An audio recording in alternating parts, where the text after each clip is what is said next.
고린도후서 10장 1절부터 6절까지 말씀을 봉독하겠습니다.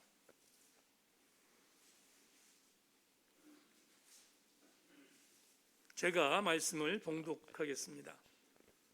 너희를 대면하면 유순하고 떠나 있으면 너희에 대하여 담대한 나 바울은 이제 그리스도의 온유와 관용으로 친히 너희를 권하고 또한 우리를 육신에 따라 행하는 자로 여기는 자들에 대하여 내가 담대히 대하는 것 같이 너희와 함께 있을 때에 나로 하여금 이 담대한 태도로 대하지 않게 하기를 구하노라.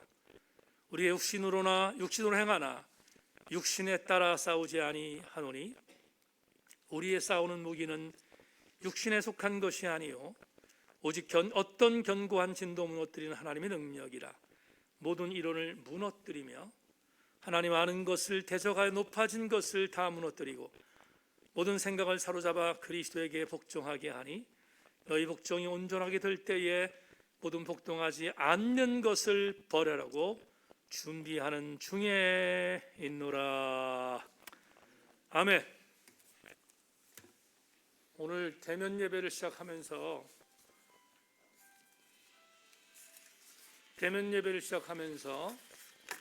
우리 주님께 만세 한번 불러야 될 것 같아서 이 찬양 한번 불러보겠습니다. 기름 부음을 주시옵소서. 하나님 찬양 받아 주옵소서. 이 땅 위에 오신 하나님의 본체 십자가에 달리사 우리 죄 사하셨네. 하나님이 그를 지극히 높여 모든 이름 위에 뛰어난 이름을 주사 우리 예수 이름 앞에 절하고 모든 입이 주를 시네. 영광 중에 오실 줄 보리라. 선포해 왕께 만세. 존귀와 위엄을 찬양해 왕의 왕께 만세. 주 예수 하나님 우린 고대하네. 주님 오실 그날 다시 상왕의 영광 이 땅을 비추네. 사단의 권세는 주 앞에 무너져 생명과 진리의 주 권세 가장 높도다. 우리 예수 이름 앞에 절하고 모든 입이 주를 시네. 영광 중에 오실 주를 보리라. 선포해 왕께 만세. 존귀와 위엄을 찬양해 왕의 왕께 만세. 주 예수 하나님 우린 고대하네. 주님 오실 그날 다시 사신 왕의 영광 이 땅을 비추네. 사단의 권세는 주 앞에 무너져 생명과 진리의 주 권세 가장 높도다. 우리 예수의 이름 앞에 절하고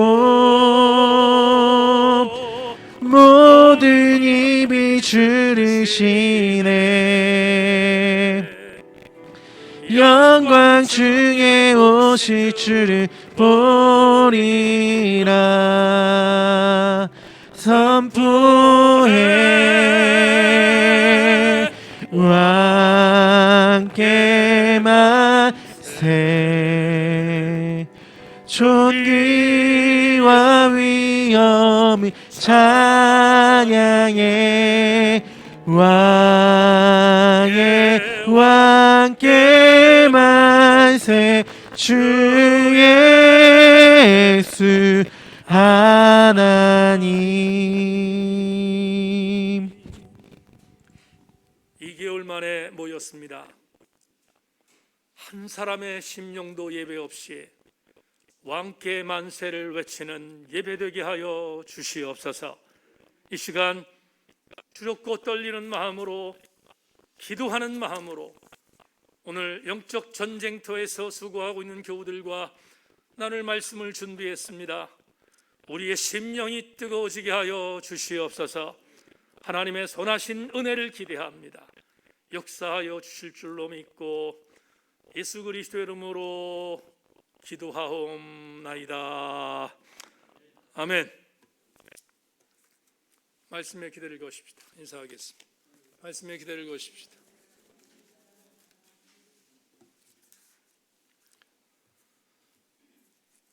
오늘 여러분과 나눌 말씀의 제목은 진짜 무기라는 제목을 갖고 고린도후서 37번째의 강의의 말씀을 증언하겠습니다. 개인적으로 8장과 9장이 끝나서 얼마나 감사한지 모르겠습니다. 이제 10장을 여러분과 함께 연구하면서 오늘 말씀을 준비하는 가운데 어떤 교우는 말씀이 찔림으로, 어떤 교우는 말씀이 감동으로 다가올 줄 아는데 두 가지 다 하나님이 주신 은혜인 줄로 믿고 어떤 말씀이 됐든 간에 여러분들이 가슴에 잘 담지하는 그런 귀한 시간이 되기를 소망합니다. 지난 주간 후배 한 명이 SNS에 이런 글을 올렸습니다. 현장 목회자로 수고하고 있는 후배 목사인데 가슴에 아픔이 있어서 이렇게 글을 올렸습니다. 목사가 되기가 너무 쉬운 세상이 되어버렸습니다. 그러나 바른 목사 직분을 감당하기는 너무 어려운 세상입니다. 현장 목회자로 많이 고민하고 있는 후배의 이 글을 읽다가 위로하고 싶었고 격려하고 싶었습니다. 평소에 잘 교제하는 후배의 이 글이 어떤 심정인지를 잘 아는 저로서는 그를 격려하고 싶었지만 제가 후배의 글을 조금 다르게 변형해야 되겠다 생각해서 이렇게 다시 한번 글을 만들어 보았습니다. 목사를 너무 쉬운 상대로 아는 세상이 되어버렸습니다. 그래서 바른 목사의 직분으로 살아가기가 너무 어려운 세상입니다. 그러나 어쩌겠습니까? 살아내야지. 얼마 전 대중적인 인기를 끌었던 승려 해민이 추락했습니다. 그의 이율배반적인 행태 때문이었습니다. 그의 기사가 도배되었을 때 한 네티즌이 해민을 향하여 이렇게 글을 기록했습니다. 나는 한때 당신을 좋아해서 당신의 책을 돈 주고 샀습니다. 그런데 우편 등기로 이 책을 보낼 테니 책값을 환불해 주십시오. 그리고 한 가지 충고하겠습니다. 이제부터 당신에게 딱 좋은 직업이 하나 생겼습니다. 목사하면 될 것 같습니다.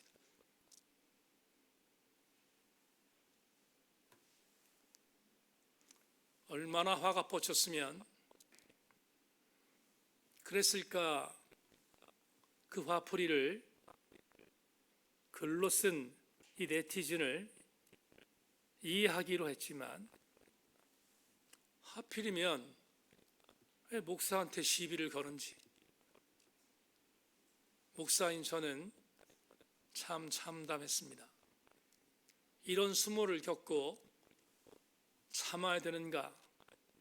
이런 정신병자들이 많이 있는데 이 정신병자들과 맞서 싸워야 하는가?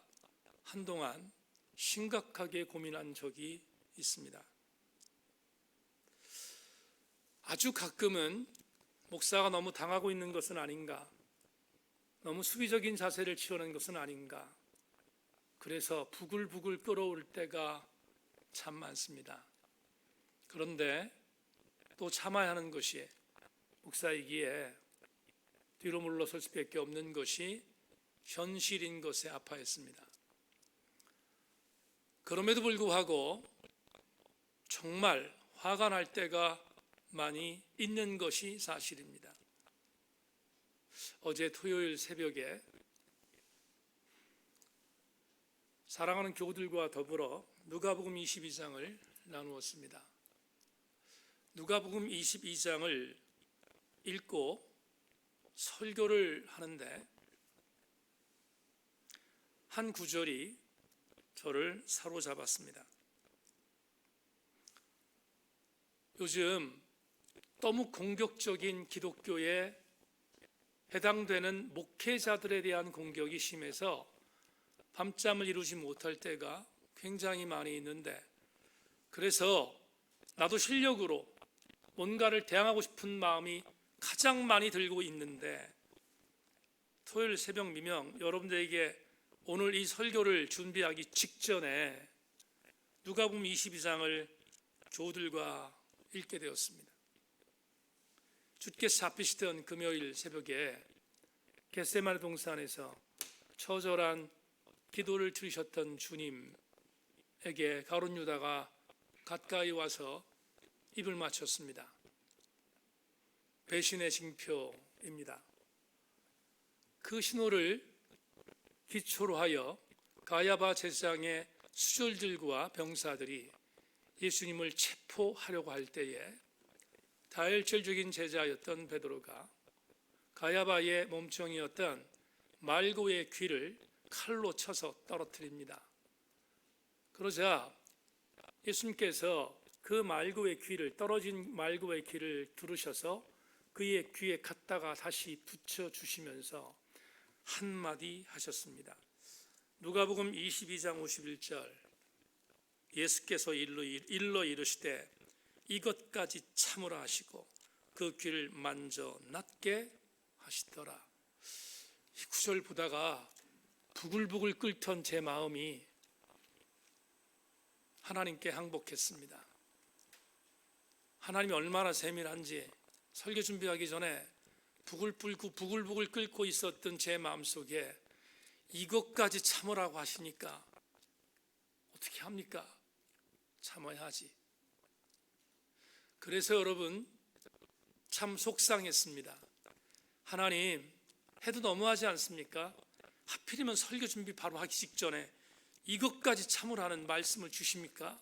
하는 그런 나름대로의 서운함이 있었지만 하나님께 그렇게 넋두리하는 모습의 기도를 드리고 서재에 앉았습니다. 설교 준비를 하는데 한 발자국도 나갈 수 없었습니다. 그래서 여러분에게 오늘 설교는 제가 여러분 없는 거 말하는 게 아니고 그대로 말합니다.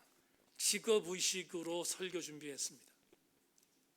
그런데 직업의식으로 설교 준비를 하고 원고를 다 끝낸 뒤에 하나님께 울었습니다. 나는 이 마음을 갖고 설교 준비를 했는데 하나님께 설교 준비하는 하루 동안 나를 이렇게 역전시켜 주셨구나 하는 감동이 있어서 하나님께 백기투항하고 그리고 울었습니다. 그래서 오늘 여러분에게 시작하는 고린도후서 10장은 저에게는 큰 간증이 있는 설교 준비의 시간이 있음을 말씀드리는 것입니다. 왜냐하면 오늘 본문에 있는 사도 바울의 심정이 저를 직격했기 때문입니다. 오늘 본문을 여러분과 빠른 속도로 해석해 나가겠습니다. 사도 바울은 고린도후서 8장과 9장을 통해서 고린도 교회 성도들에게 예루살렘 교회 형제들이 기근당해 고통을 당하고 있으니 구제연보를 해서 그들을 돕자라고 하는 메시지를 8장과 9장을 통해서 기록했음을 우리는 지난 설교들을 통하여 살폈습니다. 그런데 지난 설교들을 통해서 아시는 것처럼 사도 바울은 마음에 안 드는 부분들이 있었지만 그들이 상처를 당할까 봐 정말 어르고 타이르고 다독여서 그래서 고린도 교회 성도들이 구제연금을 할 수 있도록 독려하고 또 독려했습니다. 그런데 이상한 것은 8장과 9장이 그렇게 아슬아슬하게 고린도 교회 성도를 향하여 정말 조심스럽게 글을 썼다면 오늘 우리가 보는 10장부터 13장까지는 180도 분위기가 반전됩니다. 전혀 다른 분위기가 오늘부터 공부하는 10장부터 기록되어 있습니다. 무슨 말인가 하면 오늘 본문은 10장, 11장, 12장, 13장은 좀 덜하지만 10장, 11장, 12장은 사도 바울이 고린도 후서에서 기록한 가장 과격한 언어들이 제일 많이 나오는 파트입니다. 다시 말하면 8장과 9장의 분위기는 온데간데 없어지고 굉장히 분노하고 있는 사도 바울의 심정이 여지없이 드러나고 있는 본문이 오늘부터 공부할 10장입니다. 그러면 이런 질문을 한번 던져봐야 될 것 같습니다. 도대체 9장과 10장 사이에 무슨 일이 있었나? 어떻게 9장은 그렇게 부드러운 언어로 말하고 있던 바울이 10장에서 가장 과격한 언어로 바뀌었을까? 그것을 여러분들에게 이해시키도록 위하여 두 가지 학설을 소개하겠습니다. 첫 번째 학설, 10장과 13장이 1장과 9장보다 먼저 쓰였을 것이라는 학설입니다. 좀 어렵지요? 제가 설명하겠습니다. 우리는 이미 고린도후서 37번째 지금 강의를 하고 있으니까 공부하신 분들은 아시겠습니다마는 1장부터 9장까지는 바울 사도가 고린도 교회 적대자들을 향해서 자신의 사도권을 공격하고 있는 자들에 대하여 방어하고 있는 챕터가 1장부터 9장입니다. 공부했습니다. 미안합니다. 1장부터 7장입니다. 그런데 8장과 9장에서 고린도 교회 성도들에게 구제연금을 독려하는 이 두 장의 내용을 제외하면 1장부터 7장까지는 사도 바울이 자신의 사도권을 변호하는 길이었고 8장과 9장은 고린도 교회 성도들에게 구제연금을 독려하는 글이 삽입되어 있는데 갑자기 10장부터 다시 사도권에 대한 변호의 메시지가 있다면 분명히 고린도후서라고 하는 이 책은 이런 것이 정상이라는 거예요. 적어도 고린도후서 1장부터 7장 사이에 7장까지의 글을 기록한 뒤에 그리고 오늘부터 그러면 10장이 붙여지든지 아니면 10장, 11장, 12장, 13장이 고린도후서 1장 맨 앞에 오든지 둘 중에 하나였어야 한다는 거예요. 그리고 8장과 9장은 도리어 구제 사건이 있는 거기 때문에 따로 떨어뜨려 놓고 해석해야 한다라고 하는 의미입니다. 그렇다면 이런 해석이 가능하죠.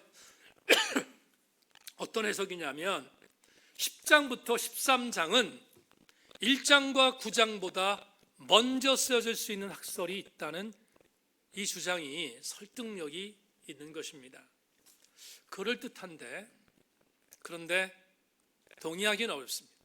왜냐하면 존재하는 모든 헬라어 사본에 이것을 지지할 만한 사본은 존재하지 않기 때문입니다.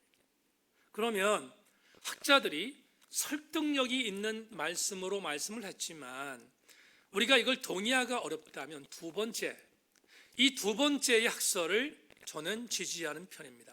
두 번째 학설이 뭘까? 이런 것입니다.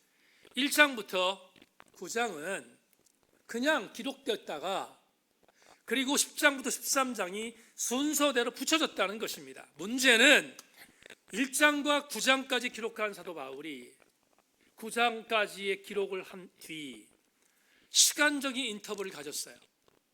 약간의 시간이 흘렀습니다. 그리고 10장부터 13장을 기록했다는 거예요. 이게 무슨 말인가 하면 이런 뜻입니다. 자, 다시 한번 복습하겠습니다. 여러분, 우리는 고린도 전후서를 공부하면서 적어도 사도 바울이 고린도께 보낸 편지가 4개가 있다고 말씀을 드렸습니다. 첫 번째는 서신 A입니다. 분실했습니다. 두 번째는 고린도 전서입니다. 지금 존재합니다. 세 번째는 서신 B인데 분실되었다고 했습니다. 네 번째 편지가 지금 우리가 공부하는 고린도후서라고 했습니다. 그런데 고린도후서가 뭐였습니까? 이것이잖아요. 바울의 적대자들이 바울을 공격하자 사도 바울이 고린도 교회를 방문했다가 문전박대를 당했습니다. 마음이 아팠습니다. 에베소에 와서 어떻게 하다 고민할까 하다가 다시 눈물의 편지를 썼습니다. 눈물의 편지를 써서 사랑했던 형제 디도에게 그 편지를 주었습니다. 그리고 그 편지를 준 뒤에 고린도 교회에 갖다 주고 고린도 교회 성도에게 낭독하라고 했습니다. 디도가 갔습니다. 낭독했습니다. 돌아왔습니다. 마케도냐로 돌아왔다고 했습니다. 마케도냐에 돌아온 디도를 사도 바울이 만났습니다. 어떻게 됐는가를 물었습니다. 그러자 반 정도가 돌아왔다고 했습니다. 회심했다고 했습니다. 반은 남아있지만 반 정도는 회심했다고 얘기를 했습니다. 그래서 너무나 기쁜 나머지 사도 바울이 쓴 편지가 네 번째 편지 고린도후서라고 했습니다. 그런데 고린도후서라고 이 편지를 썼음에도 불구하고 아직도 남아있는 자들이 사도 바울을 괴롭히고 있습니다. 자, 여러분 인터뷰 보겠습니다. 1장부터 9장까지를 썼어요. 1장부터 9장까지를 써서 사도 바울이 먼저 고린도후서를 썼는데 조금의 시간의 인터벌을 갖고 보니까 아직도 사도 바울의 반대자들이 끝까지 바울을 괴롭히고 있다는 얘기를 들었습니다. 사도 바울이 고린도후서 1장부터 9장까지의 말씀을 썼는데, 편지를 썼는데 조금의 시간이 흘렀고요. 인터벌이 흘렀습니다. 근데 안 되겠다. 지금 사도 바울을 괴롭히는 적대자들이 조금 더 부안해동하고 있습니다. 바울을 공격합니다. 바울의 사도권에 대하여 더 많이 공격하고 있습니다. 그래서 시간의 인터벌을 가졌던 사도 바울은 더 이상은 참을 수 없다는 마음을 갖고 인터벌을 가진 뒤에 쓴 편지가 고린도후서 10장부터 13장입니다. 어떤 학자들은 고린도후서 10장부터 13장을 다섯 번째의 편지라고 주장하는 자들도 있습니다. 여기까지 우리가 전 이해를 갖는다면 오늘 본문 해석은 대단히 쉬워집니다. 여러분, 오늘 본문으로 들어가 보겠습니다. 1절과 2절. 너희를 대면하면 유순하고 떠나 있으면 너희에 대하여 담대한 나 바울은 이제 그리스도의 온유와 관용으로 친히 너희를 권하고 또한 우리를 육신에 따라 행하는 자로 여기는 자들에 대하여 내가 담대히 대하는 것 같이 너희와 함께 있을 때 나로 하여금 이 담대한 태도를 대하지 않게 하기를 구하노라. 한 10번 정도 읽었습니다. 이게 무슨 말인지 잘 안 들어왔습니다. 유전 피터슨의 메시지 번역으로 읽고 다른 번역을 봤습니다. 그리고 이 번역이 무슨 뜻인지 알았습니다. 설명할게요. 여러분, 바울의 적대자들, 남아있는 바울의 적대자들이 꿈쩍도 안 합니다. 그런데 이들이 바울을 공격하는 정도는 더 심해졌습니다. 이렇게, 야, 바울이 우리 고린도에 와서 문전박대를 당할 때 꿈쩍도 못했다, 아무 말도 못했다, 그는 굉장히 나약한 자야, 우리 앞에 서면 아무 말도 못하는 비겁자야. 그런데 밖에만 나가면, 지금 에베소와 마케도니아에 있는 아마 바울을 말할 것입니다. 밖에만 나가면 호랑이처럼 구한다. 그런데 아는 것처럼 우리와 직접 만나면 아무것도 하지 못하는 종이 호랑이가 바울이야. 이렇게 공격하는 거예요 지금. 뿐만 아니라 바울은 사도의 권위도 없고, 우리는 영적인 능력을 갖고 있는데 바울은 영적인 능력도 없어. 그는 굉장히 나약한 존재야. 심지어 돈까지 갈취해. 구전금을 돈 갈취로 해석했습니다. 얼마나 큰 수모입니까 사도 바울이. 이 소식을 들었어요. 이 소식을 들었던 사도 바울이, 이런 표현 쓰나? 오래간만에 쓰겠습니다. 뚜껑이 열렸어요. 그래서 10장을 쓰기 시작했습니다. 이해하셨습니까?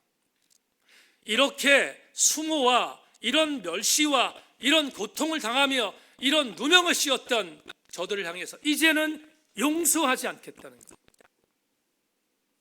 10장의 언어가 과격한 이유는 이렇게 근거하고 있습니다. 바울이 뭐라고 말합니까? 너희들이 말한 그대로 내가 유순하게 너희들에게 대한 것처럼 너희들이 여겼지만, 내가 이제 너희들을 다시 만날 때는 반드시 너희들을 용서하지 않을 것이다. 변하지 않으면 내가 너희들을 벌 줄 것이다. 바울의 입장에서는 굉장히 과격한 언어를 사용하고 있습니다. 뿐만 아니라 오늘 3절 볼까요? 3절에서 이렇게 말합니다. 우리가 육신으로 행하나 육신에 따라 싸우지 아니한다. 무슨 말입니까? 바울은, 사도 바울을 공격하는 적재자들에게 저는 육신에 속한 자야 라고 하는 공격을 받았어요. 인정합니다. 바울은 눈도 안 좋았어요. 그는 육체적인 가시가 있었어요. 육체의 나약함이 있었기 때문에, 육체의 나약함 때문에 그는 고통을 당해서 육체도로 살았던 부분이 있었습니다. 그런데 반전이 있습니다. 뭐라고 말합니까? 바울이 말합니다. 너희들이 말하는 것처럼 나는 분명히 육신을 갖고 있기 때문에 육신으로 행한다. 그러나 육신으로 따라 싸우지는 않는다. 정신 번쩍 들게 만드는 직격탄을 날렸습니다. 그리고 이제 개인적으로 제가 참 좋아하는 성경 구절을 오늘 4절부터 6절에서 바울이 본문에 남기고 있어요. 여러분 4절부터 6절까지 말씀을 제가 읽겠습니다. 자막 보십시오. 우리의 싸우는 무기는 육신에 속한 것이 아니요 오직 어떠한 견고한 집도 무너뜨리는 하나님의 능력이라. 모든 이론을 무너뜨리며 하나님 아는 것을, 대적하여 높아진 것을 다 무너뜨리고 모든 생각을 사로잡아 그리스도에게 복종하게 하니 너희의 복종이 온전하게 될 때에 모든 복종하지 않는 것을 벌하려고 준비하는 중에 있노라. 여러분, 이 구절이 얼마나 뜨거운 마음을 우리에게 주는지 여러분에게 해석하겠습니다. 바울은 5절과 6절에서 두 가지를 지적합니다. 뭘 지적합니까? 5절, 하나님 아는 것을 대적하여 높아진 것을 다 무너뜨리는 싸움을 내가 할 거라는 거예요. 6절, 모든 생각을 사로잡아 그리스도에게 복종하게 하는 싸움을 내가 반드시 이룰 것이다. 바울이 강한 어조로 적대자들에게 선전포고합니다. 그러면 이 두 가지가 뭔지를 알아야 합니다. 하나님을 아는 대적, 하나님을 아는 것을 대적하는 높은 것을 다 무너뜨리는 싸움이 뭐며, 모든 생각을 사로잡아 그리스도에게 복종하는 싸움이 뭔지를 여러분에게 부연하겠습니다. 오늘의 언어로. 일이 뭡니까? 다시 하나님을 아는 것을 대적하여 그리스도에게 복종하게 한다는 이 아름다운 사도 바울의 이 말씀의 내용이 뭡니까? 여러분, 하나님을 아는 것에 대하여 대적하는 것들, 이 존재가 누구인가? 오늘로 이렇게 말하면 어떻겠습니까? 우리 교우들 중에 목사님 하는 말 다 알아요. 딴 얘기 좀 해주세요. 목사님이 어하면 우린 다 아해요. 딴 얘기 해주세요. 전제합니다. 강단에서 목회자가 예수 그리스도의 복음을 전하고 있는데 목사님 귀에 익었어요. 세뇌당했어요. 딴 얘기 없습니까? 그게 1번이에요. 하나님 아는 것을 대적하여 높아진 것을 다 무너뜨린 싸움을 내가 할 것이다. 1번이에요. 2번은 뭔가? 나 예수 믿어요. 근데 복음의 능력을 내가 알고 있다니까요. 복음을 믿는다고 합니다. 그런데 복음을 믿는다고 하는데 복음의 능력으로 내 밭에 들어오지 말라는 거예요. 복음의 능력 갖고 나의 야드 안에 들어오지 말라는 거예요. 그건 내가 용서하지 않겠다는 거예요. 소위 말하는 영적인 인비주의자들이 1번과 2번 어디에 있습니까? 어디에 있습니까?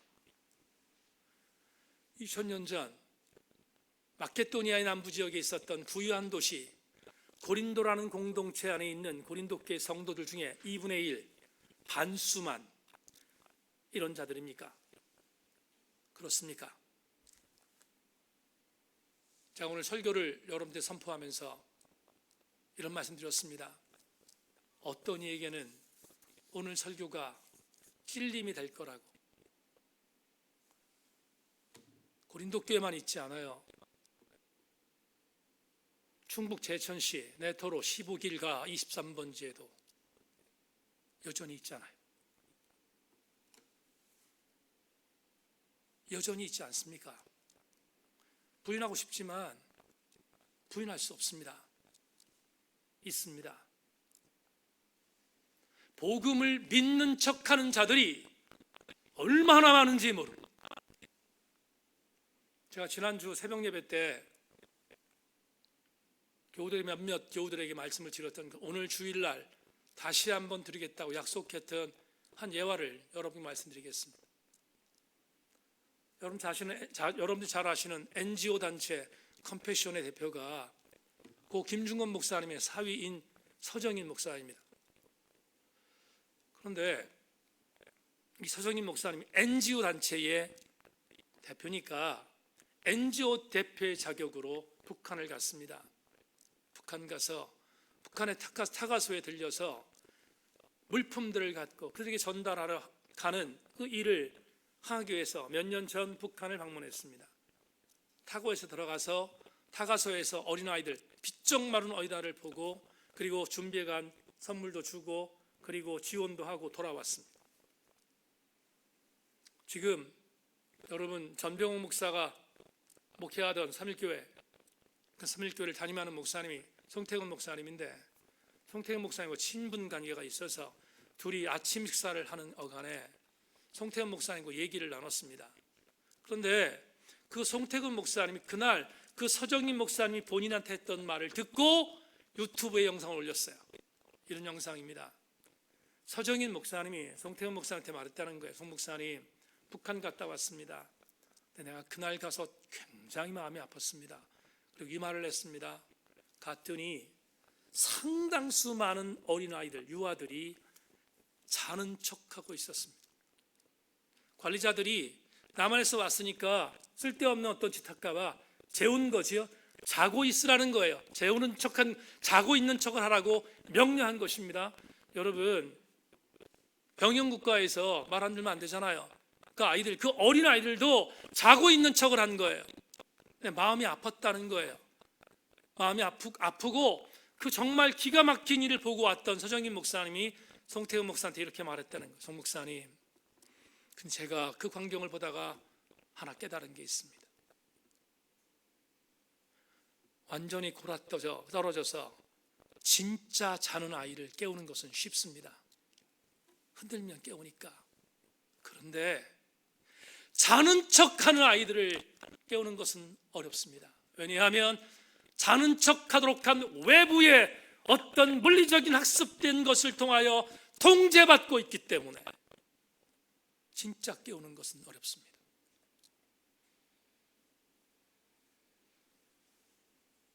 볼프강 아마데우스 모차르트가 피아노 레슨을 할 때 조금 피아노에 대해 아는 아이들을 가르치는 것은 무지 어렵다고 말합니다. 반대로 피아노의 P자를 모르는 초보자를 가르치는 것은 너무 쉽답니다. 여러분, 아는 척하는 것, 믿는 척하는 것, 껍데기 갑갑류 신앙인을 갖고 있는 것들 정말로 쉽지 않습니다. 어렵습니다. 사도 바울은 고린도 교회 공동체에 믿는 척하는 헬라적 문화와 사상과 철학이 먼저인 자들, 그런데 어줍지 않게 예수의 복음을 듣고 교회 공동체 안에 들어와서 신앙생활하고 있는 믿는 척하는 그들에 대하여 이제부터 용서하지 않겠다는 것입니다. 정면 돌파하겠다는 것입니다. 어떻게 바울이 이렇게 담대했을까? 무시무시한 그들이잖아요. 정말 깨우기 어려운 그들이잖아요. 그런데 어떻게 이렇게 사도 바울이 10장에서 담대하게 바뀌었을까? 뭘 믿었기에? 무슨 배짱으로 사도 바울은 이렇게 엄청난 선포를 했을까? 오늘 본문이 그것을 우리에게 대답해 줍니다. 그게 제가 신약 성경 중에서 참 좋아하는 구절 한 구절, 4절입니다. 여러분, 4절을 유념해서 들어주시길 바랍니다. 우리의 싸우는 무기는 육신에 속한 것이 아니요 오직 어떠한 견고한 진도 무너뜨리는 하나님의 능력이라. 모든 이론을 무너뜨린다고 했습니다. 모든 이론이 뭡니까? 헬라 철학, 다신론적인 헬라 문화, 예수 그리스도를 믿는다고 하지만 헬라 철학에 절대로 물러서지 않는 그런 이론적인 내용들, 이 모든 것들을 모든 이론으로 해석했습니다. 그런데 바울은 이렇게 말합니다. 너희들이 믿는 척하며 갖고 있는 모든 이론을 파는 방법이 있다는 것입니다. 그 파는 방법이 뭔가? 4절에서 말합니다. 우리의 싸우는 무기는 육신에 속한 것이 아니요 오직 어떠한 견고한 진도 무너뜨리는 하나님의 능력이라고 말합니다. 그러면 하나님의 능력이 무엇인지 마지막으로 살펴야 되겠습니다. 바울은 하나님의 능력을 믿었다는 것입니다. 하나님의 능력을 갖고 있는 한 나는 사단의 어떠한 견고한 진도 회파할 수 있다고 그는 믿고 있었습니다. 모든 이론을 강력하게 통제하여 굴복시킬 수 있는 것이 하나님의 강력이라고 바울은 오늘 선포하고 있습니다. 그러면 하나님의 능력이 무엇인지 마지막으로 살피겠습니다. 하나님의 능력이 뭘까? 고신대학교의 신약을 강의하는 최승락 교수가 오늘의 언어로 하나님의 능력이 무엇인지를 대변하는 글을 썼습니다. 여러분에게 소개하겠습니다. 크리스토스톰이 잘 지적하는 것처럼 바울이 강조하는 것은 우리 자신이 육체에 속해 있지 않는다는 말이 아니라 우리의 무기가 육체에 속해 있지 않다는 말이다. 크리스토스톰은 이 무기를 설교라고 지적한다. 무엇보다도 복음의 설교는 우리에게 주신 바 하나님께로부터 받은 가장 강력한 무기이다.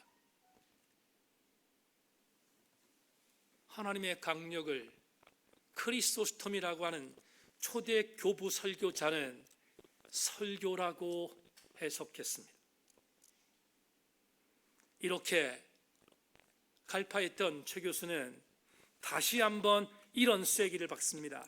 그리스도께서 우리에게 주신 말씀의 무기, 설교의 무기는 인간의 모든 논리 계략들, 수사학적 기고들, 교만함의 탑들을 무너뜨리고 사로잡는 막강한 힘을 가지고 있다.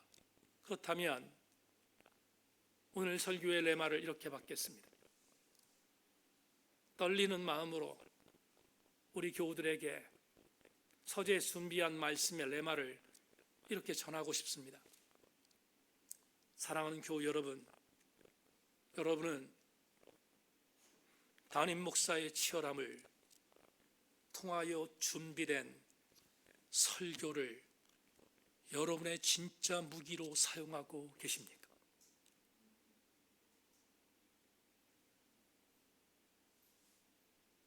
일주일 동안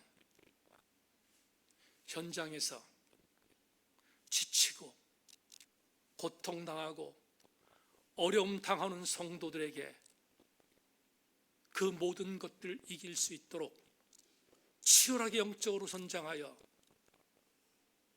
오늘 여러분에게 선포하는 그 치열한 담임 목사의 설교가 여러분에게 진짜 무기이십니까?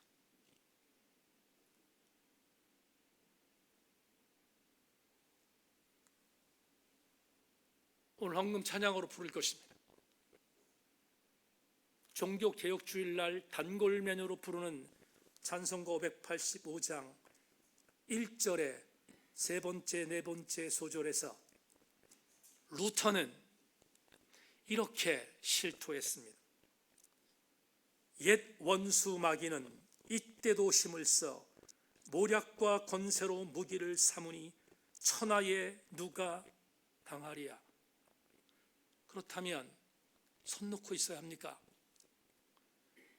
대들면 백전백패니까 감히 사단의 권세에 앞으로 나갈 수 없이 우리는 물러서 있어야 합니까? 마틴 루터는 1절의 세 번째, 네 번째 소절에서 이렇게 고백한 뒤에 2절과 3절에서 이렇게 반전하고 있습니다. 내 힘만 의지할 때는 패할 수밖에 없도다. 힘 있는 장수 남아서 날 대신하여 싸우네. 이 장수 누군가 주 예수 그리스도 만군의 주로다. 당할 자 누구랴 반드시 이기리로다. 이 땅에 막이 끌어 우리를 삼키려 하나 겁내지 말고 섰거라. 진리로 이기리로다. 친척과 재물과 명예와 생명을 다 빼앗긴데도 진리는 살아서 그 나라 영원할 것이라고 루터는 선포하고 있습니다. 진리로 이길 것이라고 노래한 마르틴 루터의 진리가 무엇입니까? 그 진리는 살아서 영원할 것이라고 선포했던 마틴 루터의 그 진리는 무엇입니까? 그 진리는 살아계신 하나님의 말씀입니다. 살아계신 하나님의 말씀을 믿는 우리들은 우리가 이기는 것이 아니라 그 하나님 말씀을 붙들고 살아갈 때 성령 하나님께서 우리를 이기도록 만들어 주시지 않겠습니까? 설교는 무엇입니까? 설교는 살아계신 진리인 하나님의 말씀을 여러분들이 붙들 수 있도록 만들어내는 담임 목사의 작업입니다. 이 설교를 진짜 무기로 사용하고 계십니까? 얼마 전 한 지인이 제게 찾아왔습니다. 그리고 그 신이 섬기는 교회 담임 목사님의 설교에 대해서 아픔으로 말했습니다. 목사님, 제가 섬기는 교회 담임 목사님이 설교 중에 UFO의 존재가 있다고 설교했습니다. 충격받고 그때부터 아무것도 할 수 없었습니다. 어떻게 목사님이 UFO의 존재를 믿는다고 성도들에게 말할 수 있습니까? 창조신학과 창세기의 모든 것들을 정면으로 도정하는 것은 UFO의 존재를 인정하는 것이 아닙니까? 듣다가 머리 숙였습니다. 할 말이 없었기 때문입니다. 그런 목회자가 있습니다. 그러나 여러분, 그런 목회자가 있는가 하면 여러분들에게 한 주간 동안 절대로 패하지 않도록 치열한 영적 전쟁과 더불어 싸우며 말씀을 붙들 수 있도록 수고하는 목회자들이 더 많습니다. 여러분들은 제천세인교회의 주일날 새벽 예배에 수예배에 선포되는 말씀이 진짜 무기인 줄로 믿고 붙들고 있습니까? 지난 주간 우리의 지체와 함께 교제할 수 있었습니다. 그 지체가 저 듣기 좋으라고 이렇게 말했습니다. 목사님, 가끔 팬데믹 상황 속에서 다른 교회에 들어가서 다른 교회 목사님들 설교를 듣습니다. 듣다가 어떤 때는 도무지 들을 수 없어 나오고 어떤 때는 버티다가 나올 때가 많습니다. 그 지체가 왜 그런 말을 했을까? 내가 섬기는 교회 담임 목사님의 설교가 최고다, 저를 격려하기 위해서 한마디 한 것이지 않겠습니까? 그런 이야기를 들을 때 좋아하지 않을 목사가 어디 있겠습니까? 근데 그 얘기를 듣다가 제가 이 생각이 들었습니다. 그 지체는 물론 여러분들 모두에게 이렇게 질문하고 싶습니다. 어떻게 여러분들은 담임 목사의 설교를 듣기 좋은 설교로 들어서 아멘으로 끝내는 게 아니라 그 피 흘림의 설교를 진짜로 피 흘림으로 듣고 그 말씀 갖고 밖에 나가서 살아내고 있습니까? 진짜 무기로 삼아서 그 말씀 갖고 승리하고 있습니까? 설교를 마무리하면서 작년 읽었던 유호준 박사님의 한 글을 소개하겠습니다. 설교자라는 한 인격체가 설교의 주어이어야 합니다. 왜냐하면 설교하는 나 역시 사인이기 때문입니다. 즉 나는 내가 하는 말로 표현한 것 이상을 말하고 있는 상징이며 사인이란 뜻입니다. 강단에서 단수형 1인칭으로 서 있는 설교자는 자신이야말로 가장 강력한 상징인 것입니다.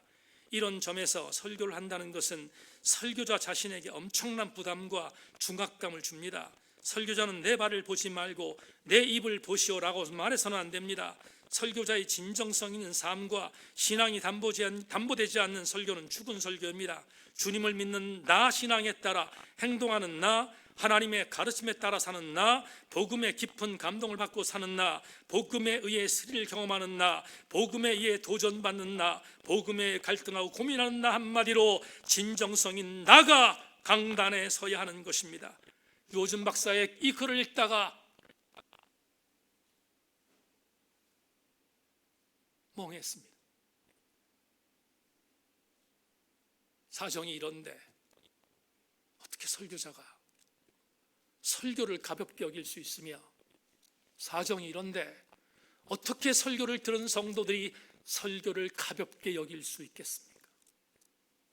다시 사도 바울이 말한 모든 사단의 견고한 질을 회파하는 유일한 능력은 하나님 말씀을 전하는 설교임을 명심하고 우리 교우들마다 세인교회 강단에 선포된 말씀 붙들고 강력하게 한 주간의 사역에서 승리하는 우리 교우들 전체가 되기를 주님의 이름으로 축원합니다.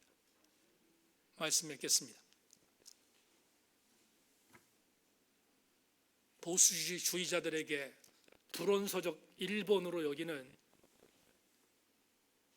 니체의 자라투스트라는 이렇게 말했다라는 책을 들고 읽고 있습니다. 고전을 읽지 못했던 그 죄를 속죄하는 마음으로 지금 그 어려운 책을 읽고 있습니다. 마무리하겠습니다. 언젠가 자라투스트라는 제자들을 손짓하며 불러서 이렇게 말했다. 여기 성직자들이 있다. 비록 그들이 나의 적이라 할지라도 칼을 잠재운 채로 그들 곁을 조용히 지나쳐라. 그들 가운데에는 영웅도 있다. 그들의 대부분은 너무나 많은 고통을 당해왔다. 그래서 그들은 보복으로 남에게도 고통을 주고 싶어하는 것이다. 아시는 것처럼 프레드리 비헬름 니체는 루터교 목사의 아들로 태어났습니다. 자라면서 교회 공동체에서 엄청난 상처를 당했습니다. 그리고 그는 기독교와 결별했습니다. 결별 정도가 아니라 그는 이후 기독교를 박해하는 최일선에 선 사상가로 섰습니다.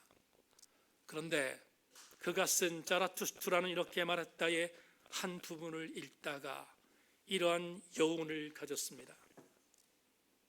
기독교의 성직자를 대하여 가장 적대적으로 여겼던 니체가 그의 걸작이었던 자라투스트라에서 자라투스트라는 이렇게 말했다는 책에서 이렇게 여운을 남겼습니다. 우리의 적들이 기독교의 성직자지만 저들 중에 그래도 영웅은 있다. 영웅이 뭡니까? 진짜 영웅입니까?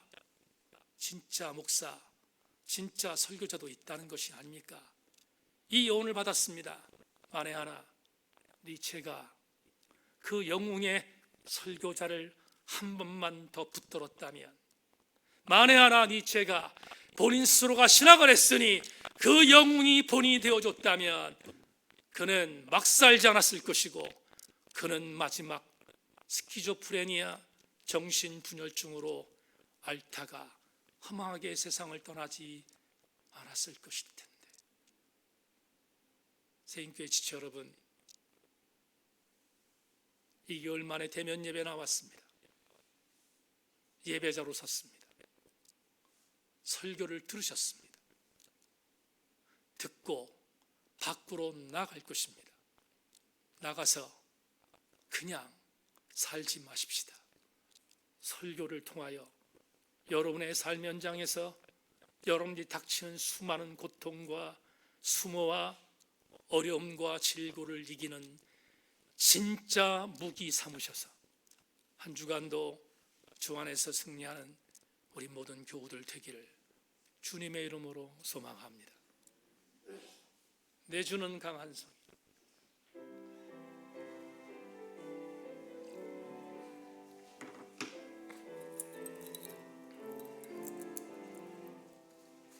내 주는 강한 성이요 방패와 병기 되시니 그 난란에서 우리를 구하여 내시리로다. 옛 원수 마귀는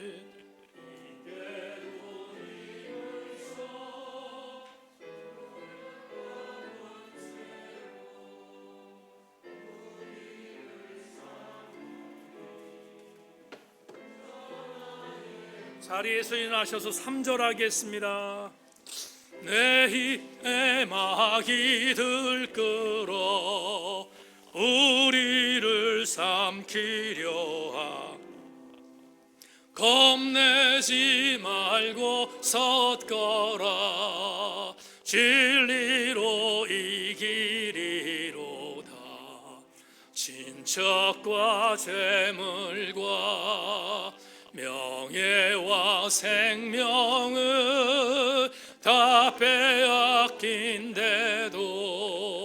진리는 살아서 그 나라 영원하리라.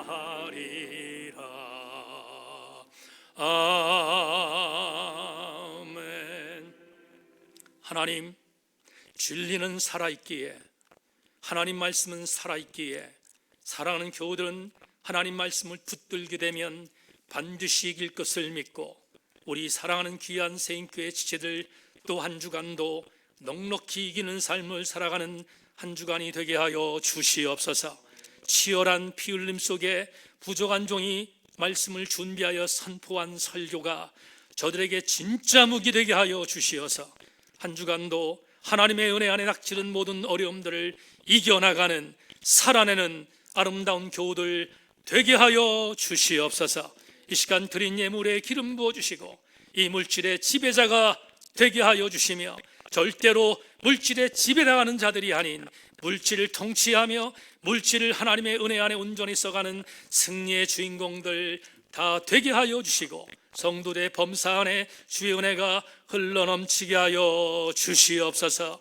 지금은 우리 주 예수 그리스도의 은혜와 하늘아버지의 극진하신 사랑과 성령님의 감동 감화하시며 내가 오늘 주 앞에 모여 예배하며 주님 진짜 무기를 나의 강력한 영적인 무기로 삼아 승리하겠습니다 결심하며 돌아가는 우리 모든 교우들 머리머리 위에 지금으로부터 영원토록 함께 계시옵기를 간절히 축원하옵나이다.